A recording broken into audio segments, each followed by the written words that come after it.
Ustaz, istri saya tahun kemarin tidak bisa melaksanakan ibadah puasa Ramadan dikarenakan sedang hamil besar. Lalu istri saya hanya membayar fidyah sebagai pengganti puasa yang ditinggalkan. Dan tahun ini kemungkinan juga tidak bisa melaksanakan puasa Ramadan dikarenakan melaksanakan ASI, program ASI eksklusif 6 bulan. Yang ingin saya tanyakan, bagaimana tata cara yang benar untuk membayar puasa Ramadan istri saya yang telah ditinggalkan, atau orang yang pada saat bulan Ramadan tidak bisa berpuasa dikarenakan sedang sakit atau dalam perjalanan. Apakah cukup membayar fidyah saja atau dengan puasa saja, atau harus keduanya membayar fidyah dan puasa? Ini pertanyaan yang masuk yang sudah dihimpun.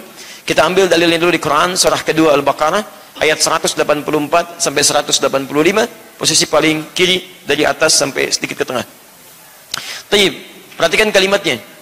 Setelah Allah Subhanahu wa taala mewajibkan puasa untuk ditunaikan secara merata oleh orang-orang yang beriman.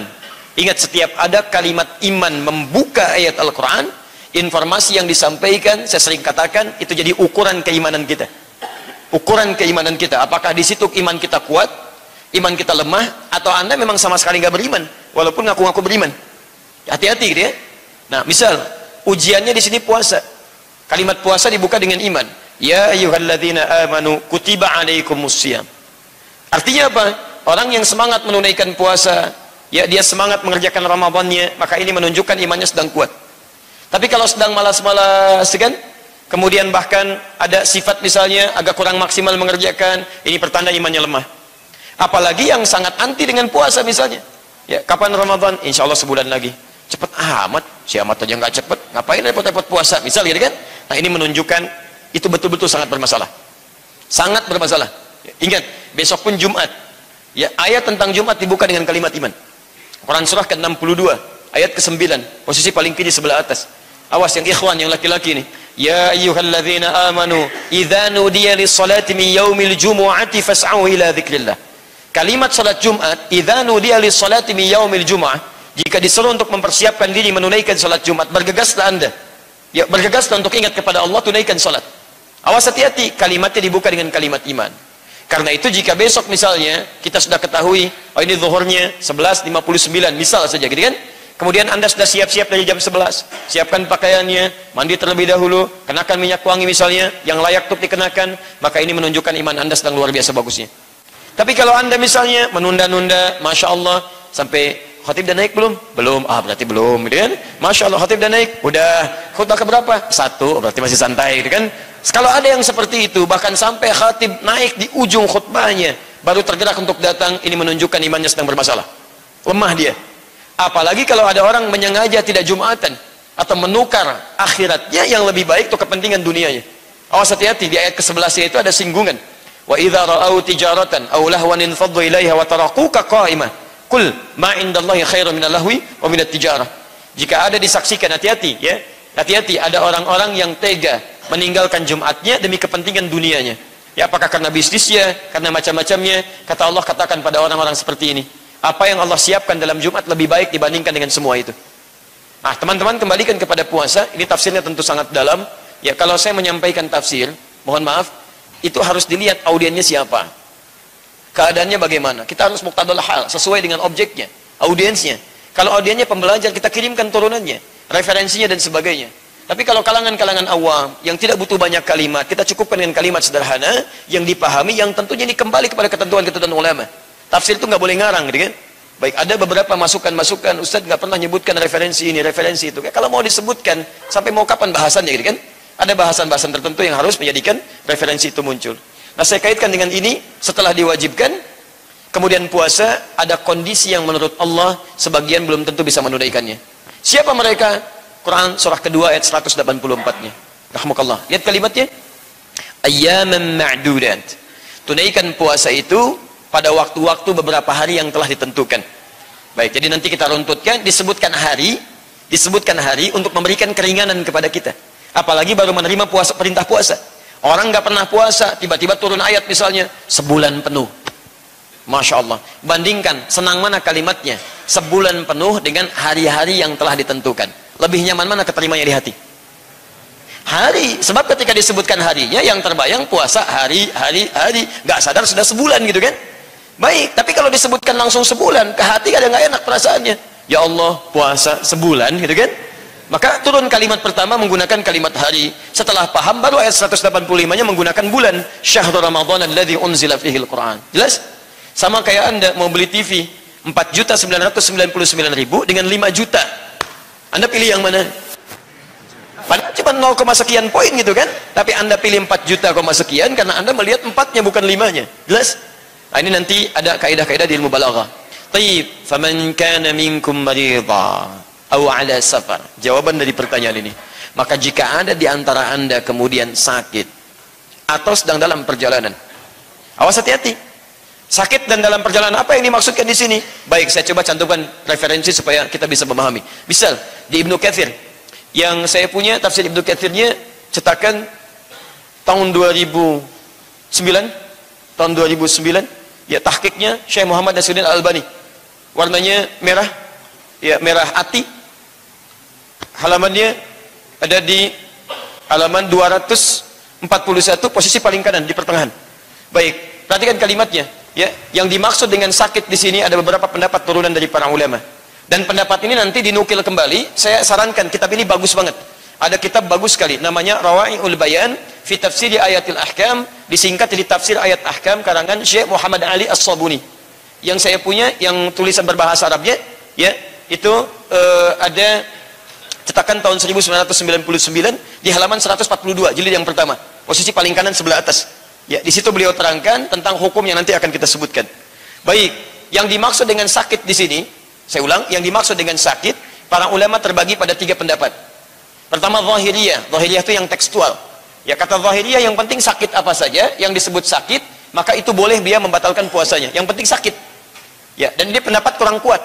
Kalau ditafsirkan seperti ini, nanti setiap yang sakit boleh batal puasa. Ya, pulang dari alisan, tiba-tiba makan bulan Ramadan misalnya. Kamu kenapa batal? Saya tadi keseleo, kepleset di depan, ya kan? Sakit. La haula wala quwwata illa billah. Ini nggak bisa diambil sebagai dalil. Baik, maka ini ditolak oleh para ulama. Pendapat yang kedua adalah sakit yang menyulitkan untuk puasa. Ya, sakit yang menyulitkan untuk puasa. Jadi kadarnya dia bisa puasa, cuman sulit. Dan pendapat yang ketiga ini kalangan jumhur, yaitu sakit yang jika dia berpuasa bisa memperparah penyakitnya atau berdampak buruk bagi dirinya. Ini golongan sakit yang disebutkan oleh para ulama. Kemudian dikiaskan kepada kalimat sakit ini, orang yang zahirnya, mohon maaf, zahirnya sehat, tapi tidak punya kemampuan untuk berpuasa, seperti orang sakit. Siapa yang dikiaskan di sini? Di antaranya adalah orang yang tengah dalam keadaan mengandung, baik, dan itu pasti perempuan, dan juga dalam keadaan menyusui. Yang tatkala dia akan berpuasa, dia khawatir, ya ada ketidakmampuan atau ada bahaya bagi dirinya atau bagi bayi yang dikandungnya. Maka dalam hal ini, gitu kan, berat bagi dirinya untuk berpuasa, tidak seberat mengangkat kursi yang seperti ini, gitu kan? Baik. Jadi berat dia puasa, sulit untuk menunaikan, maka dalam konteks ini berlaku hukum kebolehan untuk dia tidak menunaikan puasa. Jelas sampai sini? Baik, jadi kalau ada orang sakit, dengan sakitnya bisa memperparah puasa, atau fisiknya sehat tapi tidak memungkinkan dia puasa, seperti tadi perempuan yang tengah hamil atau dalam keadaan dia tengah menyusui, dia misalnya menduga bahwa dengan itu kalau dia berpuasa bahaya bagi bayinya atau bahaya bagi dirinya, maka dibolehkan dia untuk berbuka. Ya, wa 'alal ladzina yutiqunahu fidyatun ta'amu miskin. Atau yang kedua, orang yang memang dibuktikan secara medis tidak memungkinkan bagi dia puasa dalam hidupnya, berat. Ya. Makanya yutik di sini bisa dibaca dalam qiraat yang lain dengan yutawwikunahu. Wa 'alal ladzina yutawwikunahu ay yukallafuna 'alaihi atau yukallafunahu. Ya. Jadi memang dia sama sekali diprediksi dan diduga secara medis tidak memungkinkan menunaikan puasa.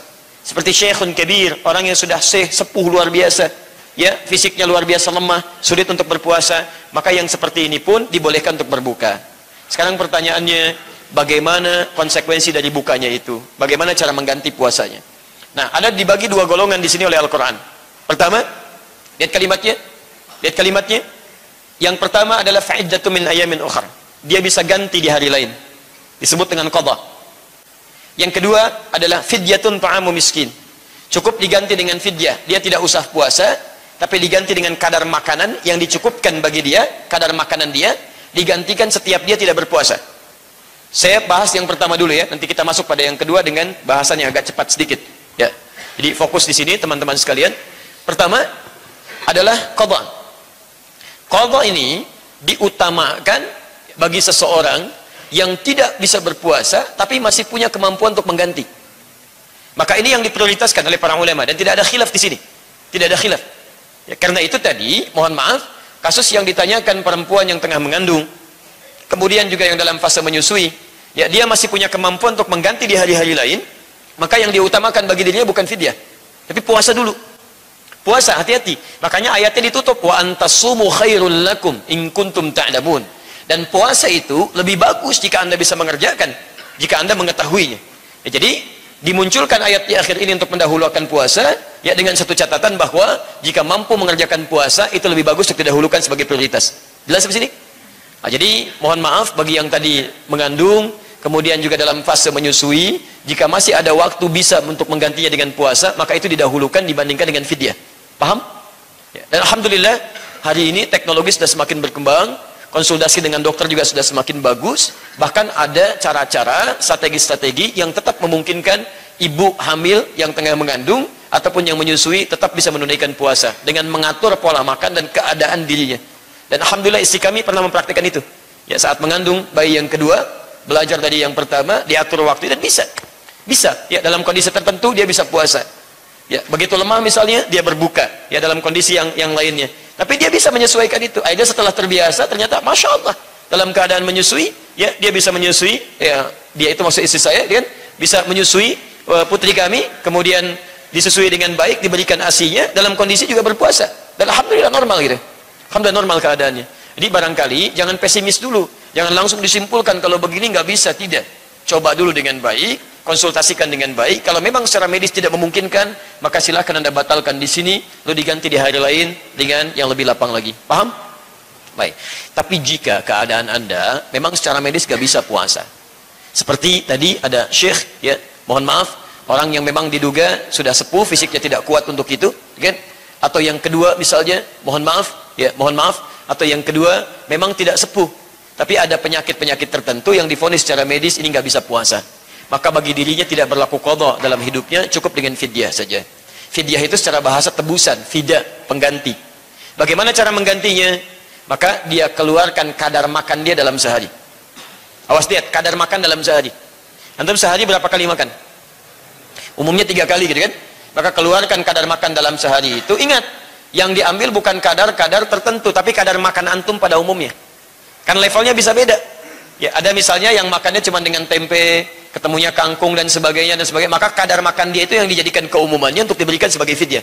Tapi kalau menu Anda di rumah misalnya, mohon maaf, biasanya dengan ayam, ada daging kambingnya, ada sapinya, yang ketemu misalnya dalam sehari 150.000, maka fidyahnya keluar segitu. Bisa berbeda satu dengan yang lainnya. Paham ya?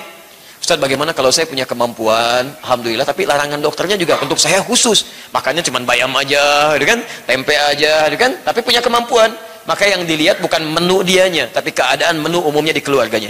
Paham? Baik, jadi kalau bisa, silahkan berikan itu setiap kali dia tidak puasa. Ya, setiap kali, misalnya hari ini dia nggak puasa, dia keluarkan. Hari ini dia nggak puasa, dia keluarkan. Apakah untuk satu orang miskin? Itu batas minimal. Boleh lebih daripada itu. Boleh lebih daripada itu. Silahkan Anda bisa keluarkan lebih daripada itu, ya. Kemudian bahkan pernah disebutkan kata Imam Ibnu Katsir, diriwayatkan dari Al-Bukhari, kata beliau, pernah sahabat Anas bin Malik saking dalam keadaan sepuhnya tidak bisa puasa, beliau dalam setiap harinya mengundang 30 orang miskin. Ya, 30 orang miskin. Ya, Anas bin Malik jangan disamakan dengan kita, itu memang luar biasa. Sahabat kaya luar biasa, keturunannya juga banyak dan didoakan oleh Nabi sallallahu alaihi wasallam. Lahir tahun 10 sebelum hijrah. Ya, Anas bin Malik, bapaknya Malik, ibunya Malikah namanya. Ya, Anas bapaknya namanya Malik, ibunya Malikah. Lahir 10 tahun sebelum hijrah. Begitu Nabi hijrah ke Madinah, usianya 10 tahun, ibunya langsung bawa kepada Nabi, mengatakan, ini anak terlihat pandai, mohon diterima jadi pembantu beliau. Jadi pembantu Nabi sallallahu alaihi wasallam. Membantu Nabi selama 10 tahun, melihat kebiasaan Nabi, sangat paham dengan itu sampai didoakan oleh Nabi. Ya, didoakan oleh Nabi supaya menjadi seorang yang kaya, harta bendanya melimpah dan bernilai ibadah serta keturunan yang banyak. Sampai ketika beliau kemudian, ya, Rasulullah SAW meninggal dunia, terbukti doa itu menjadi di antara sahabat yang cukup kaya, sampai punya kebun kurma, kebun anggur, bisa berbuah 2 kali dalam setahun. Padahal kurma itu cuma sekali dalam setahun. Jadi itulah Anas bin Malik. Karena itu kalau Anda punya kemampuan, maksud kiasnya hukumnya, kalau Anda punya kemampuan seperti sahabat Anas bin Malik di sini, maka akan lebih baik bila fidyah Anda pun tidak hanya pada satu saja. Mungkin surga Anda ada di situ. Ya, makanya tolong ya, yang punya kemampuan-kemampuan lebih, itu bukan mampu, tapi titipan Allah kepada Anda, mumpung belum diambil. Mudah bagi Allah menitipkan pada orang lain, tapi dititipkan pada Anda karena mungkin surga Anda ada di situ. Mungkin yang lain saking gak adanya sering puasa, sering tahajud tiap malam, sering baca Al-Quran dan sebagainya. Antum barangkali belum konsisten, tahajud belum konsisten, puasa sunnah belum konsisten. Diberikanlah oleh Allah saking sayangnya, inilah, kamu ibadah lewat sini aja.